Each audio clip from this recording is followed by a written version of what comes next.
welcome to the Nantasket Beach Lecture Series. I'm Jessica Renahan. I'm a Visitor Services Supervisor for the Department of Conservation and Recreation, or DCR. This is a co-sponsored event put on by DCR, also the Hull Lifesaving Museum and the Friends of the Hull Public Library. I mentioned who the co-presenters are. We're also really thankful to Hull Cable Access Television, who tape these lectures for us. So if you want to kind of see some of the lectures that you've missed, or upcoming lectures that you're not able to attend, it all gets put up on the Hull Cable Access YouTube channel. So feel free to check that out if there's something that you were specifically interested in.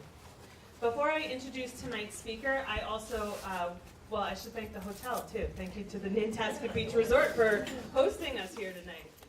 So without any further ado, also thank you for your patience as we kind of tried to get our technology up and going.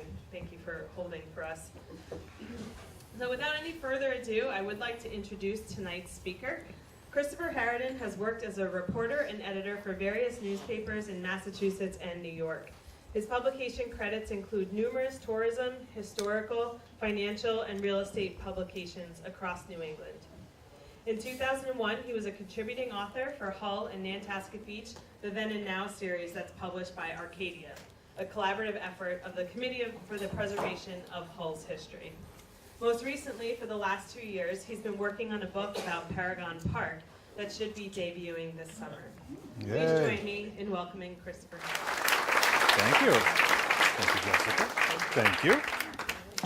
Thank you all for being here. I've got lots of technology. I used to joke that we did this talk before, and it was an actual slideshow. So it was 1970s event with 1970s technology. But as you can see, the 21st century stuff doesn't work as so much either. What we were trying to do there is to get a video up and running that was shot 14 years ago. At the museum, I was going to say here at the museum, but we're not at the museum. Down at the museum, where some of the survivors of the blizzard talked about their experiences as well. But it also had some archival footage that was really neat to see some of the things that that Hullonians went through. So if I've got some experts in the audience here, no pressure, trying to work on that if we can get it going. All right, good. We're awesome. Good. So thank you to the museum, thank you to the Friends of the Library, thank you to DCR for having me here, and also thank you for being here. It was kind of ironic, as you all know. We were originally going to do this 2 weeks ago during the anniversary week of the blizzard, and what knocked us out was a blizzard. So I guess that's good, although this morning I did a interview on WATD radio, and just before I went on, as you know, you can hear what's happening on the radio when you're on the phone, and the next thing before me was the weather report, talking about record heat today. So we're going from one extreme to the other. So technology-wise, you may wonder why I'm kind of wired up here. This is for cable. This is for you. If anyone can't hear me for any reason or anything like that, just let me know, and I'll move the microphone. I'll shout a little bit. It's so great to see so many people here. Thank you. It's a little intimidating. I know there are people here who know stuff. I was kind of hoping we'd get a group of people that I could just say whatever came to mind. But the chief is here. I mean, he was involved in this stuff. We know what was going on. So and what I'd like to do is talk about some of the experiences that people had, and what we can do to help that along. Is if something inspires you, if something has triggers a memory, let us know, share with us, because it'll be a fun night that way. We won't get too far off track. I think a lot of these things that you'll see will make you, will stir some memories. This is the cover of the book I wrote 14 years ago, called Storm of the Century. I was trying to brand the blizzard a little bit, where we talked about, Sebastian Junger did The Perfect Storm. I was trying to get people to call it the Storm of the Century, but Stephen King also has a book by this name, so it didn't kind of take off the way it anticipated. But that's the cover, and it's still available. You can buy it at Nantasket Hardware. My son Adam is here with some books. If anyone's interested in there, say hi, Adam. Raise up. There you go. There we go. Hi, Adam.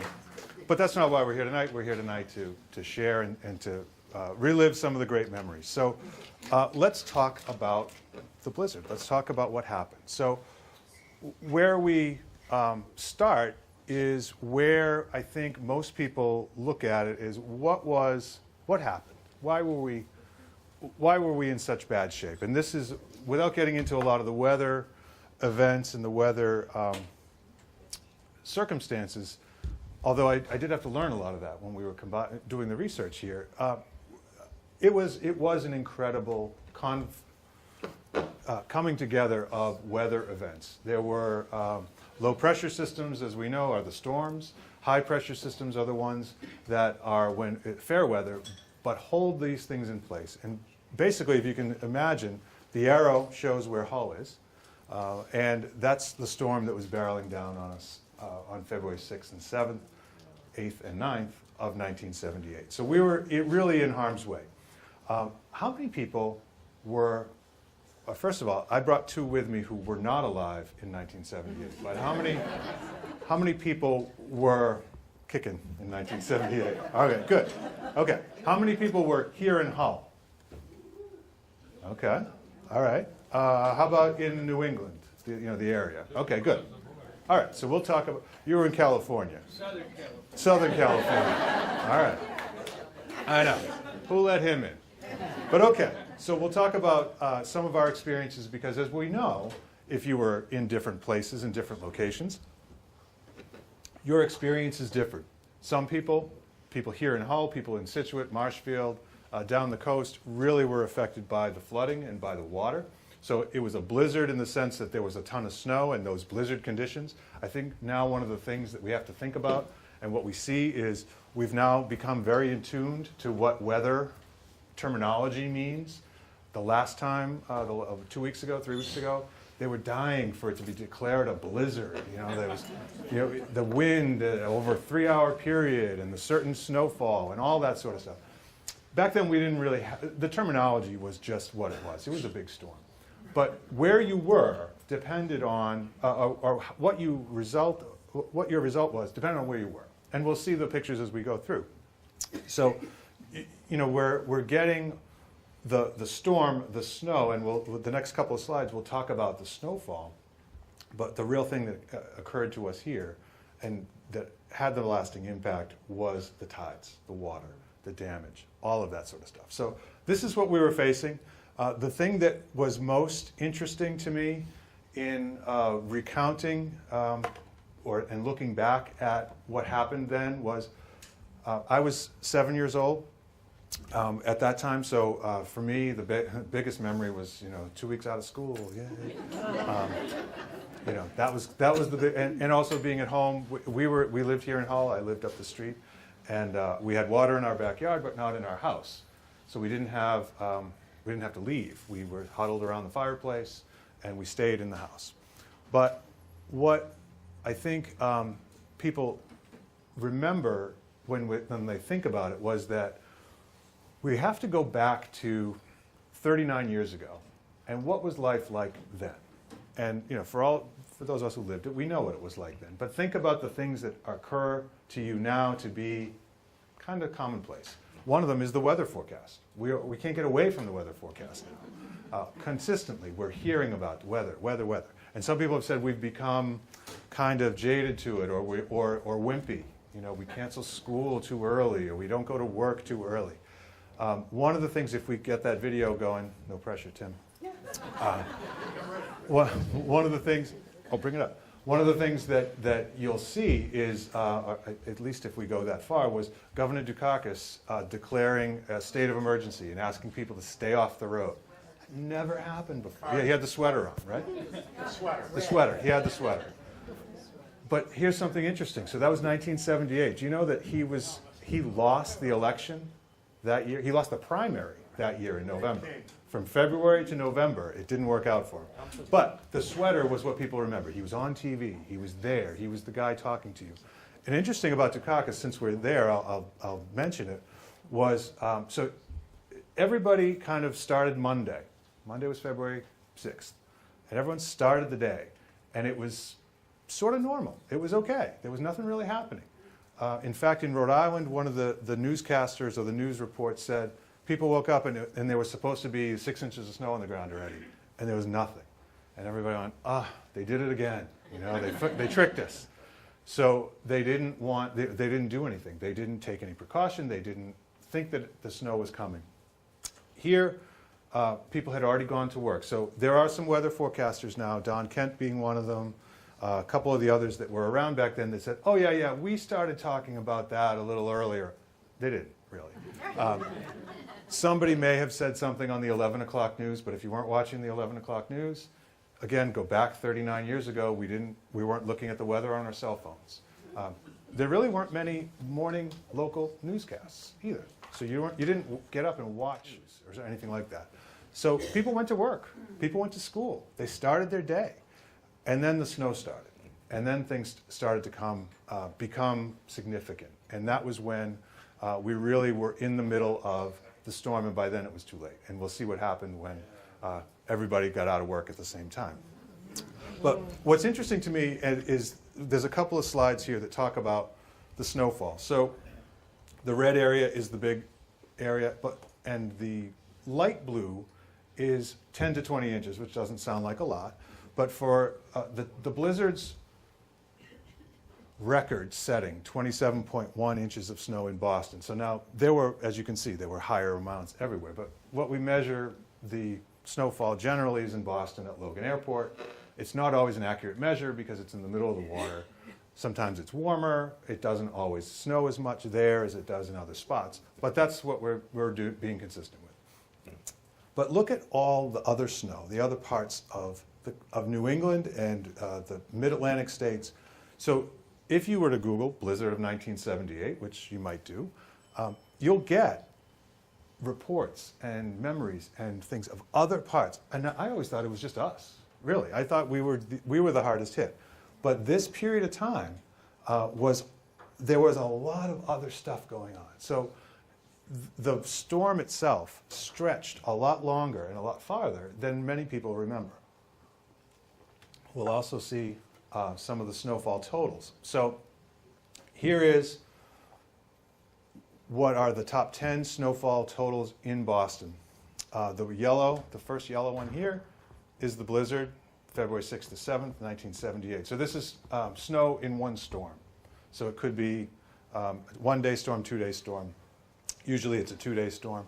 That record stood until 2003, February 2003, so 25 years later, 27.5 inches, so 4 inches above the blizzard. But for the longest time, it was the most snow in Boston.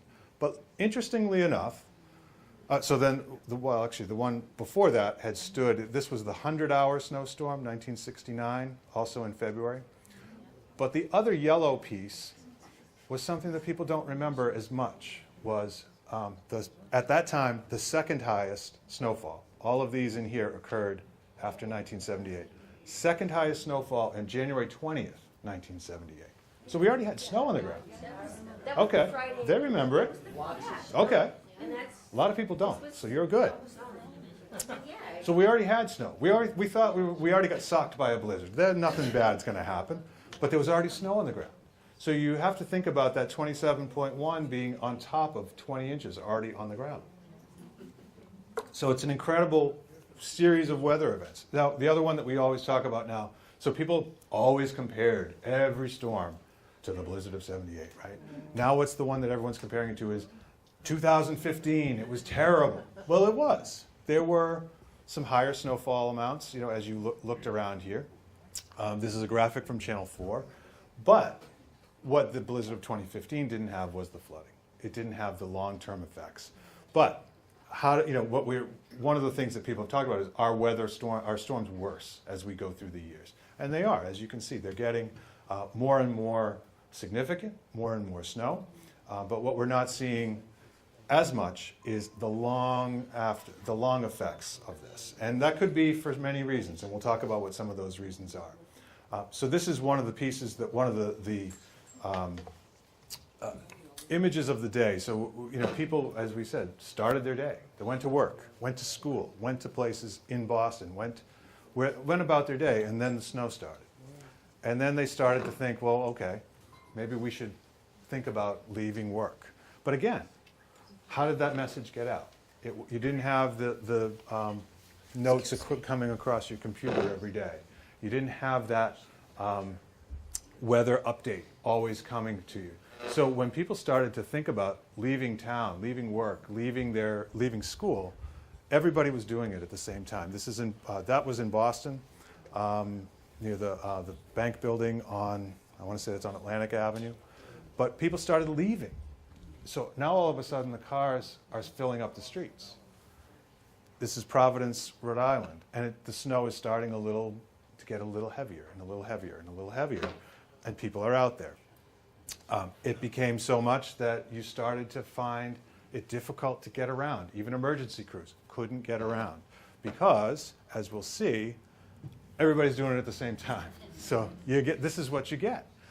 And it's an amazing, amazing confluence of trying to get everyone out of the city, out of where they are at the same time. And of course, public transportation, get as many people on the bus as you can, but you didn't know that the next bus was going to come because it was snowing so bad. And of course, in Boston, so we'll talk a little, we mentioned Dukakis in the sweater.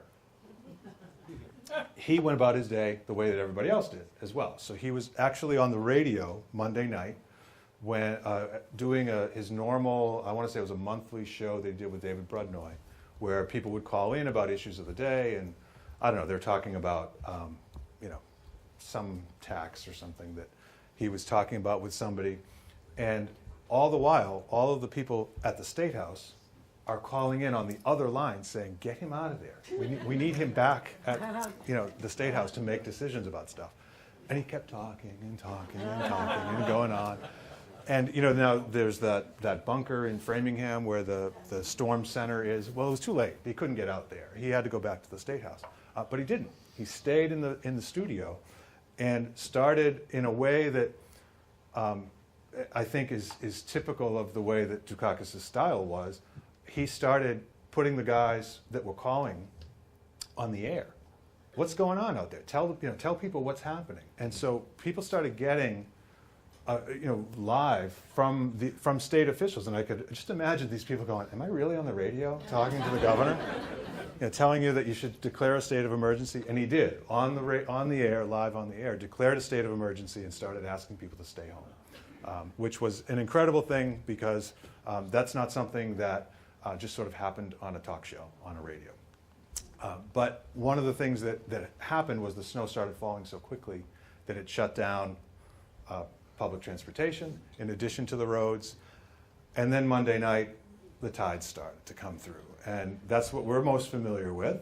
As the tide rose, it started a little bit unknown to all of us because there was already a snow cover on it. So the only way that you knew that there was water under it was you saw the snow starting to move a little bit. And this was what we were waking up to, or what in the night. So you have to think about that. Darkness is starting, and the tide is rising. And as things are beginning, this is right out here, the MDC garage, DCR garage, sorry, Jessica. Water is starting to rise. And so this is the next morning, but again, Monday night, the next morning is high tide. How do you alert people to what's happening? And it was difficult because power started to go out. And as people are losing electricity, they're losing a communication source. And it was very, very difficult to get people, the message to people. And we'll see a little bit on how some of that happened. So I know at least one of us here was stuck on Route 128. Okay. So one of the things that I wanted to do, and thank goodness that we were able to do it, before we started to go on, was to talk a little bit about what people experienced and what they saw and what it was like. Because we have photos, and we've already, we just started with the pictures of the highway and what Mark and others went through. So think about that. We're talking about not being able to talk to your family, not being able to let them know where you were, that you were okay, not knowing really where you were, because what did you have to do? You got out of your car, who knows where you were? You could have been in Canton, you could have been in an unfamiliar location. And the reason that all of that happened, as we'll see, was simple in one way, but unusual in another. A tractor-trailer truck jackknifed. It kind of skidded off a little bit, blocked the southbound side of the street. We'll see pictures of the northbound side, completely clear, no problems at all. But what ended up happening was, what do we do in a snowstorm like that? Or the traffic stops. You go, okay, I'll just sit here and I'll wait, and, something will happen. Well, the snow was falling so fast that it started to build up around the cars, and you couldn't do anything anymore. We'll see a couple of pictures of plows stuck in the snow itself, which is kind of ironic. But I wanted to show this video, which is of part of the video. There was a special done in 2003 by Channel 4, came down to the museum, interviewed some survivors. I'm on there. Hopefully I'm not wearing the same shirt, which is entirely possible that I could be. But it talks to some folks in Hull, but it also shows some video. And that's really what I wanted to show you. One of the things that I think we think about now, especially within the last month or so, when we think about duck boats, it's a happy thing right now, right? We think about celebrations. We think about, oh, a parade in Boston. Our first experience with duck boats was when they were picking people off their front porches, trying to get them through the water. And there's some great shots in here that show what it was like. Now, when you see it, it's after the storm is gone. So think about that. Drainage systems didn't work the way that they do now, the way that we're prepared now. And there's a piece in when we're talking about some of the, when they show some of the duck boats, the narrator is talking about Scituate, but it's actually in Hull. It's right on Kinburma. It's either Kinburma or Revere. They're taking a turn. So let's.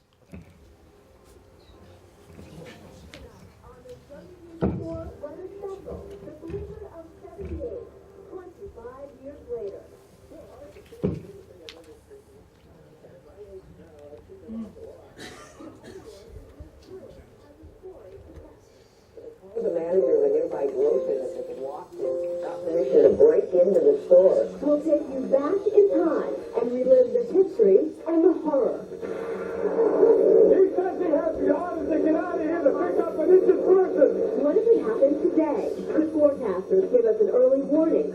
And could emergency crews trip up? Or would the roads look like this again? All that and more. 25 years later, the blizzard of 78, and in our atmosphere special report. I'm meteorologist Rich Michaels. The blizzard of 78 was New England's worst nor'easter in the last century. More than 2 feet of snow shut down the state. And coastal communities were battered by hurricane-force winds and massive waves. It has been 25 years since February 67, 1978.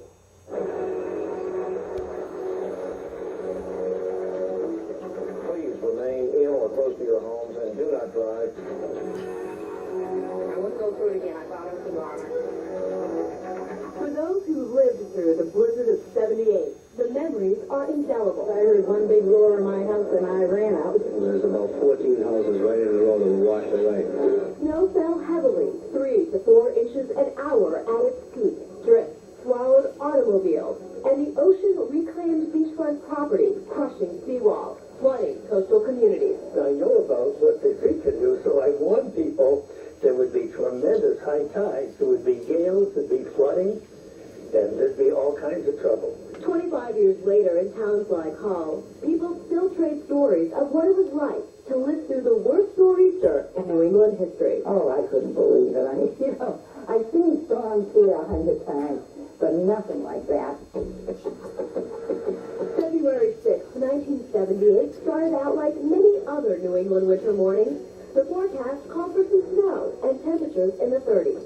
We went in Boston that day. There wasn't snowing or anything then. It was before the storm really hit. By 10 a.m., the snow began to fall. I was listening to people on the way in, and they were all talking 5 or 6 inches. But former WBZ meteorologist Don Kent says it quickly became obvious those projections weren't even close. I said, well, go for a foot anyhow, but I said 2 feet are not out of the question. Days before the storm, a massive Arctic high pressure built over Canada, chilling out our region. Over the weekend, a disturbance moved from the Midwest, sparking an explosive storm Monday morning to our south. For 2 days, it inched our way, drawing heavy moisture in off the Atlantic into the cold air, producing a crushing snowfall. Massachusetts is now getting swamped with the heaviest and most violent winter storm in recent history. You couldn't tell where you were because the snow was blowing sideways. By late afternoon, Route 128 looked like a Siberian parking lot as hurricane-force winds, zero visibility, and mountainous drifts paralyzed 3,500 cars.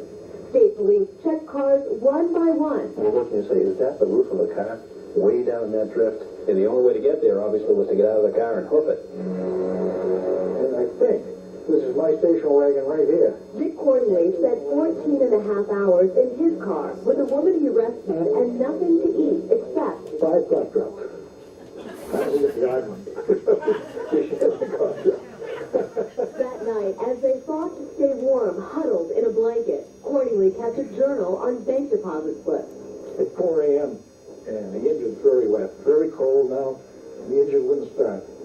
And if we stay here, possibility we could be found frozen in the morning. For more than a mile, they walked through waist-deep snow to safety, and then parted ways. In my little way, 2 people made it through the blizzard of 78. This was the scene at Boston Garden. The blizzard stranded hundreds of Beanpot fans who spent an uncomfortable but warm night sleeping on locker room floors and in the stands. These country has the orders to get out of here to pick up an injured person down at Blocktown Avenue. In the coastal towns of Revere, Winthrop, Scituate, and Hull, the worst was yet to come. The ocean had risen already 14 feet in the first, 6 hours, 8 hours of the storm, and there was still 4 hours to high tide. Tide crested 16 feet above normal. The battering waves dismantled homes.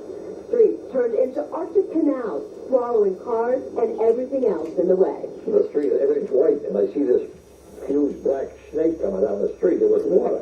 Along the coast, more than 10,000 people were evacuated. My sister and I are looking out the window, waiting to be rescued, hoping the Coast Guard would be there this morning. And I saw a little furniture float by.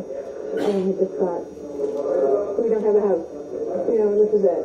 Schools and churches became makeshift shelters, providing warmth and safety for the rescued and the rescuers. These volunteer firemen, they had been getting people out of their houses. They wore thick boots, and the ice and everything had gone into the boots. I felt so bad for them. Here is the official word on enforcement of the state of emergency. For those who still had electrical power, radio and TV broadcasts offered reassurance. WBZ kept saying, you guys on camera, they know you're there, they're coming to get you. And really, being able to sit and listen to it was like you were almost listening to the police. This is how. You could hear what was happening as you went along. A lot of people really got hurt in any number of different ways. There were a lot of material loss, a lot of people just terrified out of their wits. The storm raged for 36 hours, and as meteorologist Ed Carroll tells us, when it was finally over, more snow had fallen in Boston than at any time in recorded history. Here it is, the morning after the great storm. The road is empty. As the skies cleared 2 days later, many New Englanders got their first look at what the blizzard left behind and the work that was now ahead. I never seen anything quite like it. From the air, Governor Dukakis surveyed a ravaged Scituate coastline. It was as if some giant had come along and just grabbed these houses and would just screw it around like matchboxes. From This is how. Scituate to Revere, 10,000 people were evacuated. Those who weathered the storm in their homes now fled the rivers of icy salt water. In 36 hours, 2,000 homes were completely destroyed and thousands more damaged. I was out of my house for, I think, a month. Basically, all the power was shut off, gas was shut off, so we had to find out a place to live. Across the state, snowfall was measured in feet, and in fact, in the Boston area, we had a record 27.1 inches of snow, and some areas off to the west and south of Boston, it was between 30 and 38 inches of snow on the ground. The records lined up as far as you could see them. On this 8-mile stretch of Route 128, it took 4 days to remove the last of the cars buried there. The military would cut holes in the guardrail with these acetylene torches that they were carrying, and that they would start towing cars from the back of the pack, and this process was repeated over and over again all the way up 128. For nearly a week, banks remained closed, armed police and National Guard enforced a driving ban. And without deliveries, even food became scarce. Some who survived the coastal onslaught in Hull remember what the sea served up for dinner. My aunt tells the story of how her sons were walking out in the street and pulling lobsters out of the hedges. I will say that we did have a few lobsters scouted. Newspapers were printed, but very few were delivered, prompting readers to turn to TV to keep up with their favorite comic strips. Hey, Kachi, he's here to endorse political repression in Iran? Not at all, young man. Because personally, I'm very big on human rights, but conditions are much worse in the Soviet Union. There are so many memories of the blizzard of '78, but the one most people recall is how total strangers came together to help each other during what some have called the storm of the century. Today, in a lot of the storms that we get, there's some real damage or there's some real excitement when the weather happens, and then you go on with life. But during the blizzard, life stopped for at least a week in most places, and that was the real element that made it different. Coming up, 25 years later. Oh wait, let's watch Shelby. I want to see Shelby. Again, we know that. If there was a blizzard replay today, would forecasters call it, or would nature win again? Find out if the science of meteorology can get the job done the next time. That's coming up. Red Cross is about to close down this shelter located in the Denham Showcase Cinema. Channel 4's Shelby Scott remembers visiting that movie theater's makeshift shelter when people there were low on food. So they called the manager of a nearby grocery that they could walk to, got permission to break into the store, and the people in this shelter survived on dirty herring and beef and cold cuts. Shelby says the storm changed things.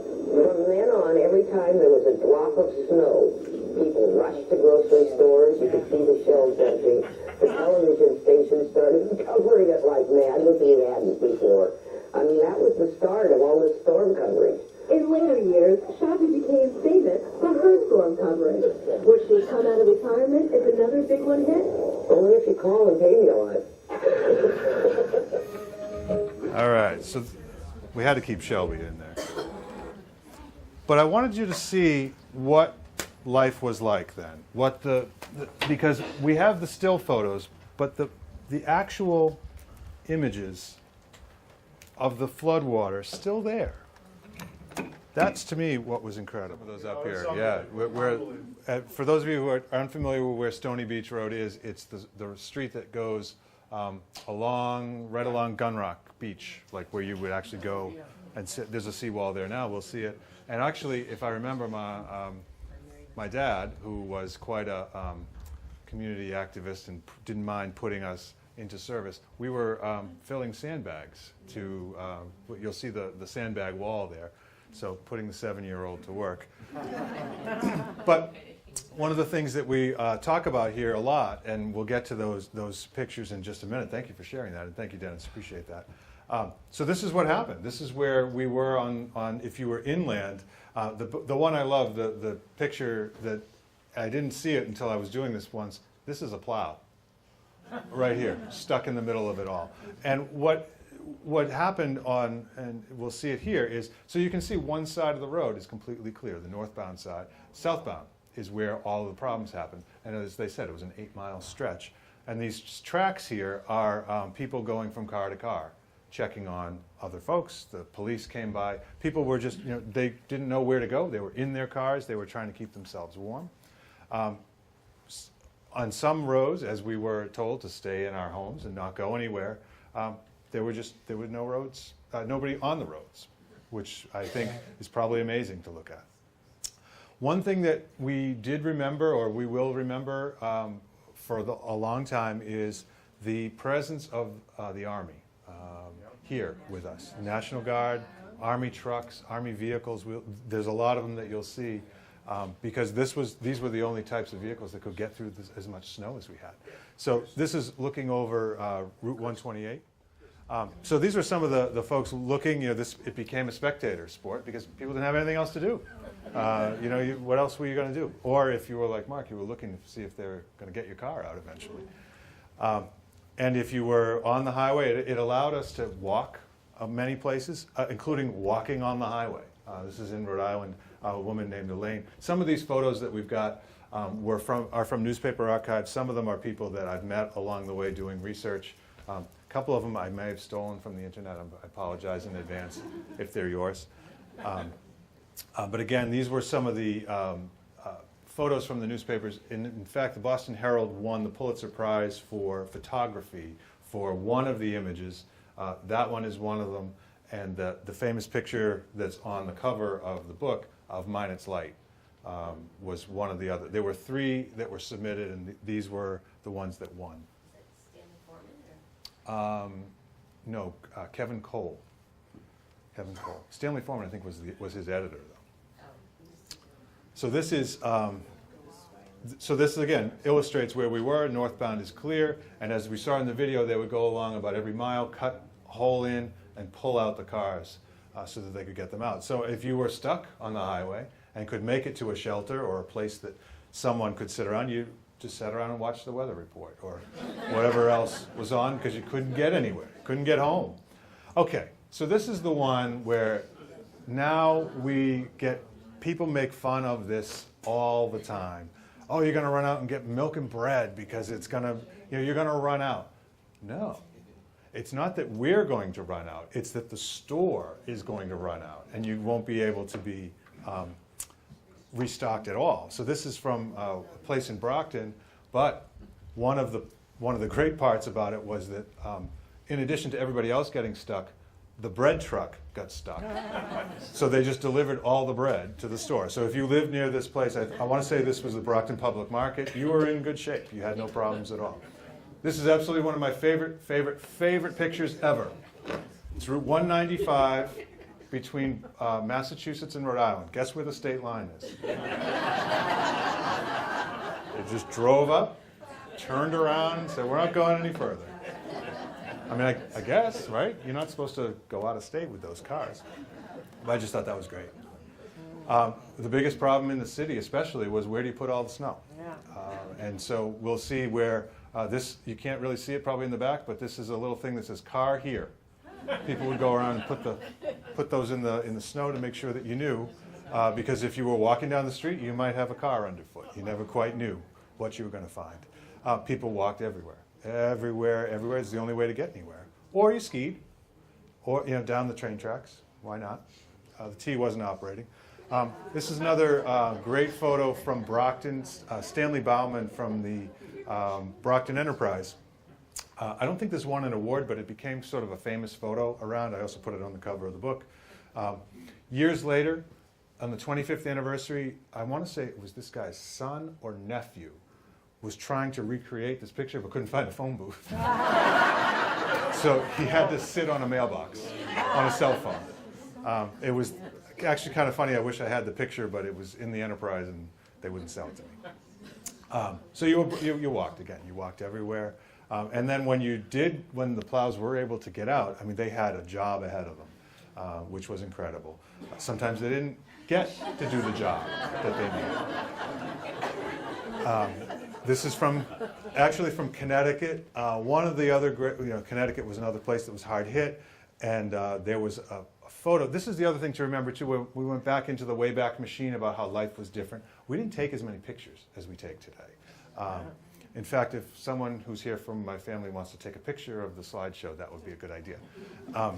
But we didn't take as many pictures. So this was great that there was a shot there. But that was one of the things too, is that as things were happening, taking a picture was a big deal. You had to have a camera, you had to get the film developed, you had to have it, it took time, and there was a lot of that. So we don't have as many pictures of things as they were happening as we do today. And the other thing that's interesting too, anyone that's a photography person will appreciate this, is when I started doing the research, so 25 years later or 23 years later when I started calling people, I'm thinking, hey, I want to see all your blizzard pictures. Get out your contact sheets and let's look at them. And they said, what? I mean, we don't do negatives anymore. I mean, those are all in the attic. You got to go find them. So the technology even then is different. So we've got these things locked away a little bit. And so one of the lessons that I like to say is if we're trying to remember this history, if you have stuff like this at home, if you have these images, if you have these negatives, get them printed. Get them, do it now before we lose this kind of stuff. Because it's a great thing. All right, any environmentalists, turn your head. We didn't know what to do with all the snow, so we dumped it in the river. or the ocean. There's that photo from Kevin Cole. That was, there's been other photos like that, you know, of the same idea, but that was a Pulitzer Prize winning photo. We talked about the ice flows. Dennis, I think you mentioned that, and the lobsters and the fish and all that stuff. This was what we were used to on the coast. There also was a tanker off of the coast of Salem that ran aground, and a Coast Guard rescue mission failed. Actually, some folks drowned trying to save the people on this on the tanker. So there were tragedies. There were 54 people who died in various situations. Some of them were in cars. Some of them were you know, drowned in the floodwaters. So there were a lot of you know, of good memories of people getting to know each other again, knowing their neighbors, and really learning about each other, and some tragedy. One of the big things that happened was beach erosion. This is out on the Outer Cape, along Plymouth, the cliff. You know, remember in the 80s, we started having a lot of these problems with the cliffs, and this was why, because if it didn't happen during the storm, it was undermined enough that later on weather erosion would take it away. So then when things started to kind of calm down a little bit, the water started to go down. Not only did we have snow, we had ice, and then we had our cars pushed everywhere. We had snow piled up. This is up in Revere Beach.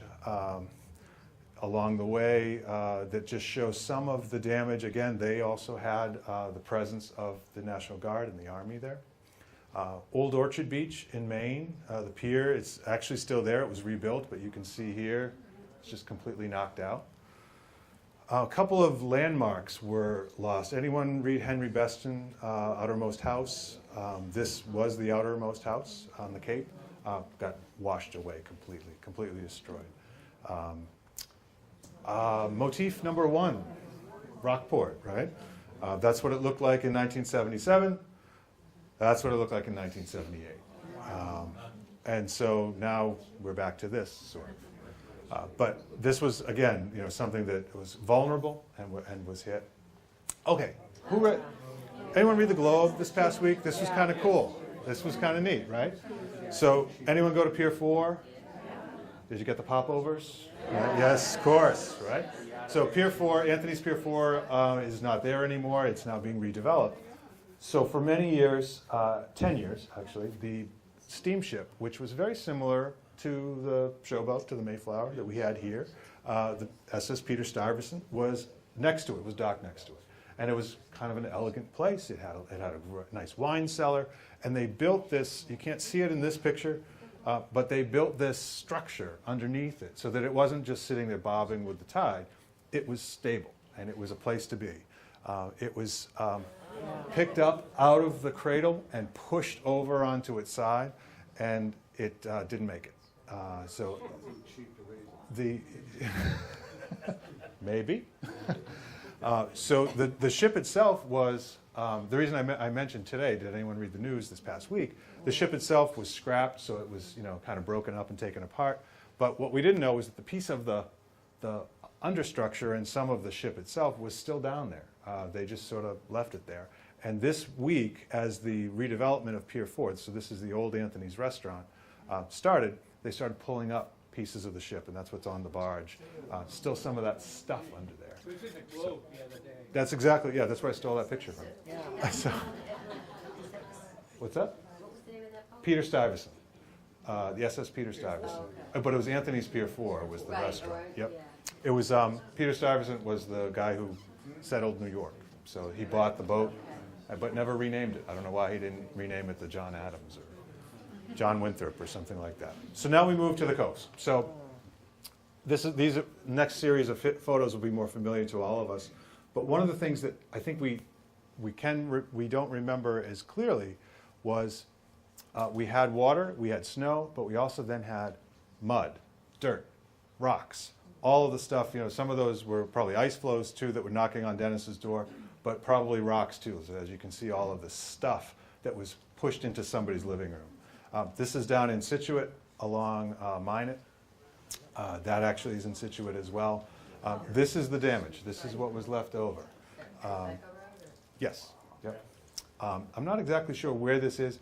I thought at first that this was the top of a house picked up and pushed over, but it actually was stuff pushed into a house. which is amazing to me. And this one I think is amazing.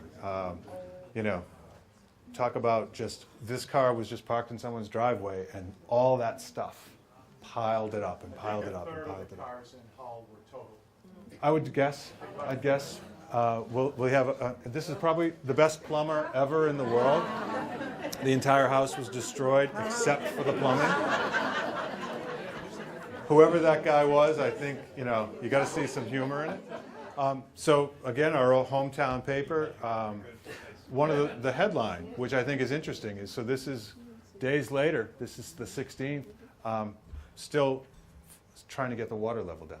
The water stayed in the streets. It's on the bay side, the ocean side.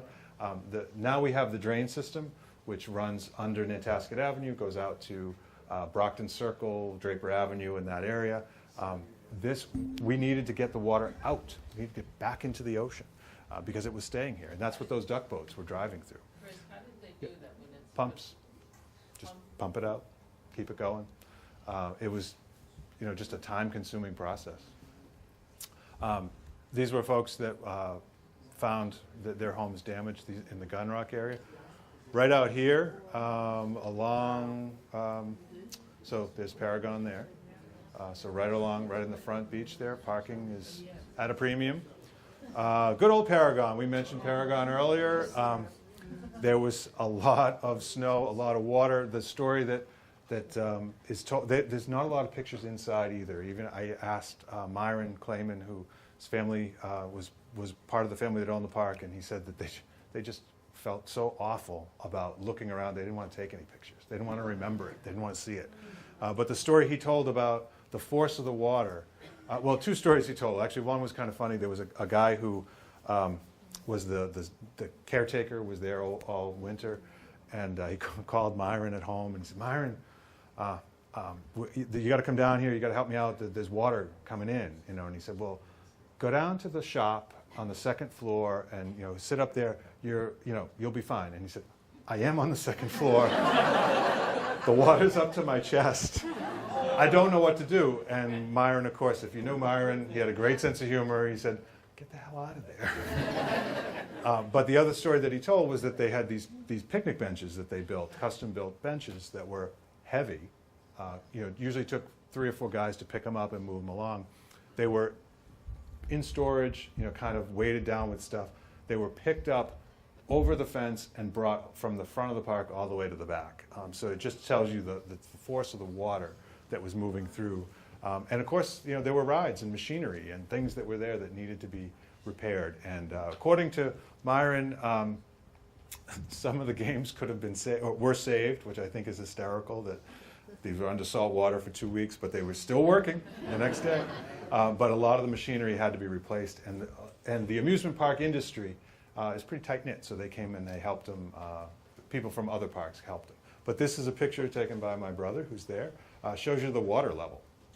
I wish that we had thought to pose somebody there to tell you how high that is, but that's over my head as a 7-year-old, along Park Avenue.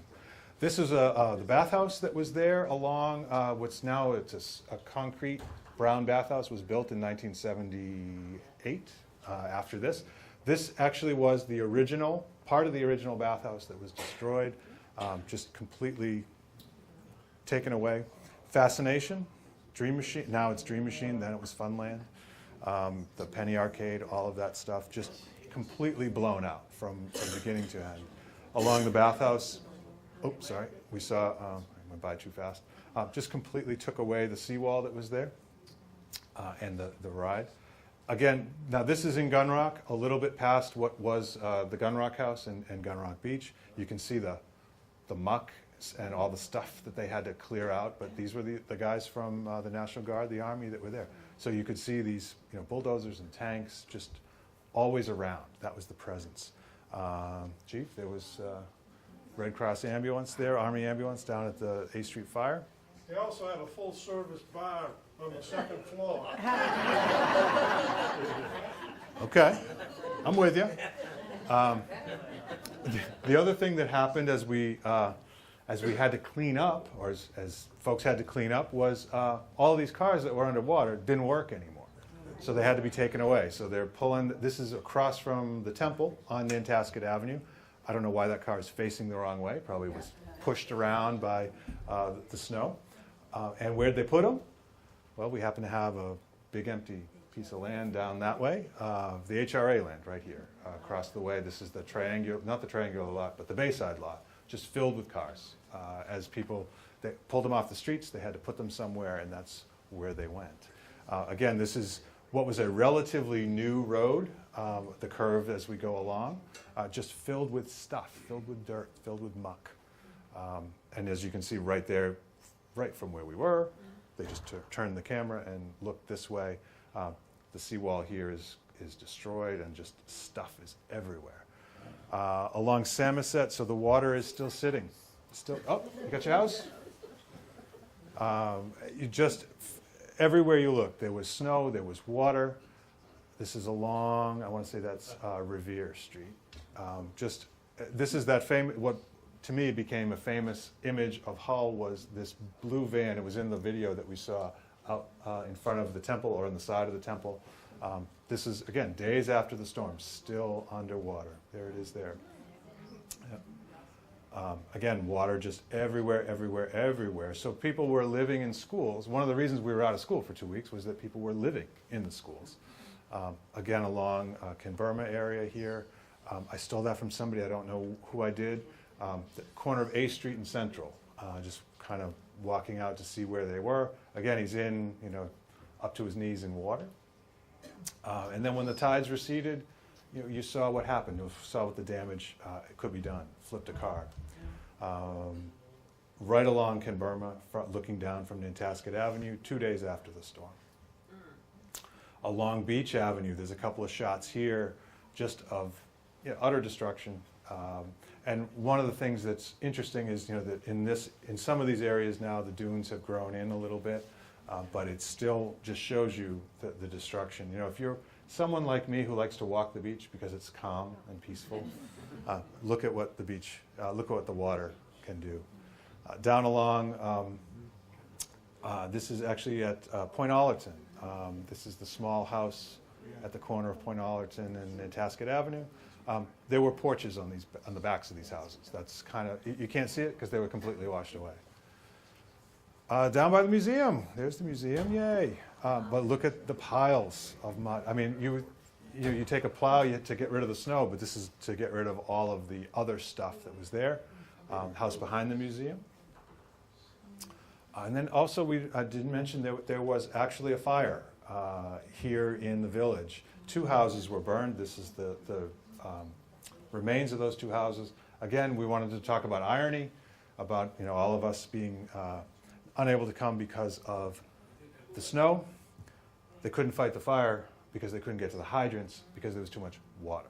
So I mean, if you think about the irony there. Didn't have flood insurance. Did not have flood insurance.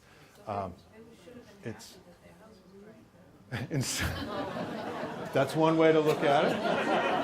I never thought of it that way, but okay.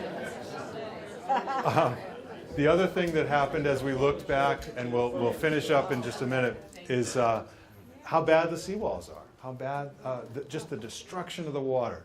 This is one of my favorites. This is actually a hole in the seawall. I mean, it kind of looks like just a painting, but this is along Channel Street in the village, along Dust Bowl. This is Gunrock, and now we're going to get closer to Stony Beach. This one here? Here. Ah. Did you really? I've got some. Were you? Okay, because we've got now. Well, you were right on the water, but we've got a couple of pictures of that house. Yeah. Oh, really? A party? Well, you had certainly a front row view, that's for sure. But as you can see, the seawall was here, but look at how damaged it is. It's pushed, and once a seawall becomes breached like that, it's really useless. This is along Stony Beach, across from you. Number 31 Stony Beach Road. Collapse into the ocean. So this house that we're talking about, see how it's pointed this way? If you drive down there now, I think there's just 2 parking spaces. There's nothing there. But you see it pointed straight up. You look on this, this is the reverse view of it pointed straight up. And this is the sandbag wall that we were talking about that didn't, that wasn't there. But these are the houses that Dennis and I were talking about. This is the house here. Or what was that house. This one now has a kind of that cool atrium window on the front of it there. And again, there's another view of it. Just an amazing, amazing look at what can happen along the way. Oh, this is the better view. So this is taken probably from up above, looking down Stony Beach as it goes out this way. This was installed afterward by forced labor. But again, along the Atlantic Avenue, the piles of muck that were there. A couple of houses, if you drive down and were to look, if you were driving down Atlantic Avenue, headed toward Cohasset and look to the left, there are a couple of spaces that there were houses. This is one of them. Eventually, after the storm, the government decided to buy out some of the people that were in these houses, in these areas that were prone to flooding, and a couple of them did sell. And so those pieces of land are owned by the town now. This is looking into somebody's kitchen at everything just thrown in there. There's your house. What's left of it. And so that house is still there, actually, still sitting. Not sitting like this, but it's still there. The 3 houses between mine and the next house are all gone. There were houses here, yeah. 3 of them. And so, and I think one next to you was never rebuilt. At least one of them was never rebuilt. There was 3 that weren't rebuilt. Oh, 3 that weren't rebuilt. Okay. And so if you see this crane that's in the back here, it's beginning to take down the house. So there's the foundation of one of those. Yep. And these are some of them just weren't ever rebuilt. So this is that White House there being taken down. And this is the way a lot of it ended. Some of them were just completely unusable and unsavable. So the other thing that happened a lot was the Red Cross helped a lot of people in Hull and set up a disaster center at Town Hall and at the Damon School, which, anyone live in the Damon Place condos? No, good. That was right where that was where you went. If you were staying in the middle school as a shelter, the Damon School was a place you went for disaster help, and Town Hall was another spot that you were able to get supplies, able to get help and information. The other thing that happened, and we're just about wrapping up, is a few things that they mentioned. The bean pot tournament in the video. That was happening. It was also close to Valentine's Day, and the florists and the candy people went crazy because nobody could get out to buy flowers and cards. And so we ended up with Valentine's week that year. The other thing was that we had Ash Wednesday was not that week, but I think it was the following week, but we were still sort of under this, don't leave your house thing.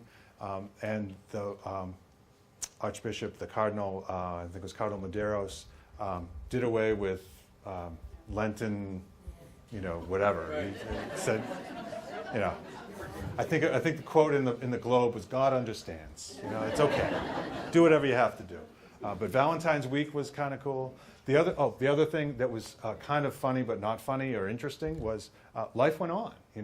We had weddings that were canceled or moved or held in various things. Funerals as well, for people that were already planned, as much as those things can be planned. But if you couldn't, you couldn't get to where you had to go, you couldn't have a proper send-off for the people that had passed away during that time. So there were things that we think about a storm and we think about it leaving. We think about the weather passes and the sun comes out the next day. But really, with the effect of the blizzard and the reason that it's still 39 years later, there's, 50, 60 people here in a room talking about it, is that it affected us so much.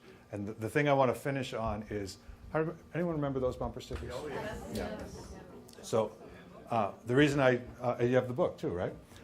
One of the reasons that I'm interested in this topic, one of the reasons that I'm here tonight, is that my dad came up with that slogan. Because, wait a minute, there he is, right there, with El Duque. And these were our state senator and our state representative.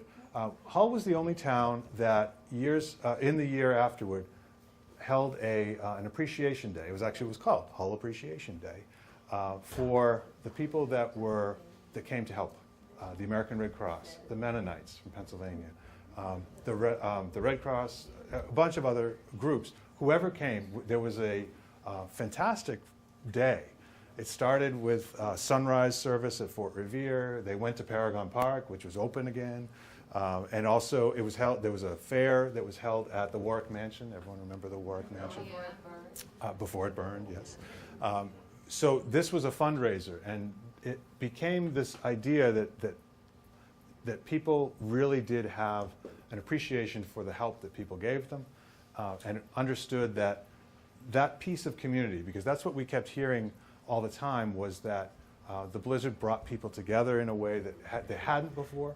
People knew their neighbors in a different way now because they were helping them. They were stuck with them in some ways, but they were really trying to figure out what it is that made our community special, and that was one of the other things. And the last slide I wanted to end with was when I was writing the book at the 25th anniversary of the blizzard. One of the things was, what have we learned? Have we learned anything? Are we better prepared? Are we doing anything differently? And the answer was no, we're not. Where flood insurance is still a major issue, but one of the things that is happening, and one of the things that's happening now more and more, is people are taking better efforts to protect their homes and protect themselves. And this was a shot. I honestly don't know if this is in response to somebody trying to flood-proof their home, or if they're just fixing their foundation. But it was an example of what, if we want to avoid what's happening next, this is what we need to do, and these are the steps that we need to take. I think that we are better prepared from a warning point of view. We take better steps now, and we try to be better at preventing things from happening. But if we really, really, really want to preserve our way of life around the ocean and near the ocean, we need to be ready for the next storm of the next century, which we're already in, and hopefully it won't come anytime soon. I thank you for your attention. I thank you for being here. And I thank you for your patience.